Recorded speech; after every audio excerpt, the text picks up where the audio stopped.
कोयटा में आम ख़बर नाज़रीन नवां खे ॾींदा हलूं। कोयटा बलोचिस्तान में बरसात वॾी तबाही मचाए छॾी आहे। वधीक 5 ॼणा फोतुनि जो अंग वधी 110 थी वियो आहे। अवां खे आगाह कयूं पिया बलोचिस्तान में बरसात तबाही मचाए छॾी।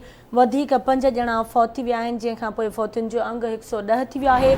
PDA में हिन वक़्त ताईं बरसात सबबु थियल नुक़सान जी रिपोर्ट जारी करे छॾी आहे।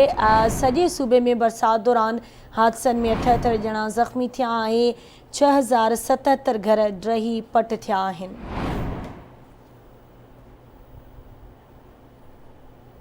अहम ख़बर आहे नाज़रीन नवां खे ॾियूं पिया। कोयटा में बलूचिस्तान में बरसात वॾी तबाही मचाए छॾी आहे। वधीक 5 ॼणा फोत थी विया आहिनि, जॾहिं त फोतुनि जो अंग वधी 110 थी वियो आहे। PDA में हिन वक़्त ताईं बरसात सबबु थियल नुक़सान जी रिपोर्ट जारी करे छॾी।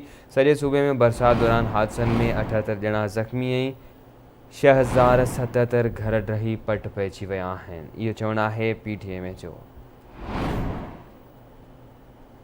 अहम ख़बर आहे नाज़रीन नवां खे ॾियूं पिया। कोयटा में बलूचिस्तान में बरसात वॾी तबाही मचाए छॾी आहे। वधीक 5 ॼणा फोत थी विया आहिनि।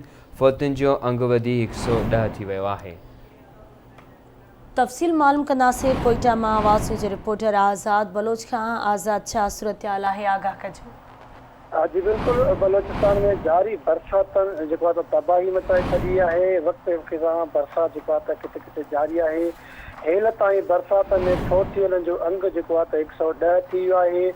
अॼु 5 ॼणा बरसात फोत थी विया आहिनि ऐं टोटल फोतियुनि जो अंग 110 ताईं पहुची वियो आहे।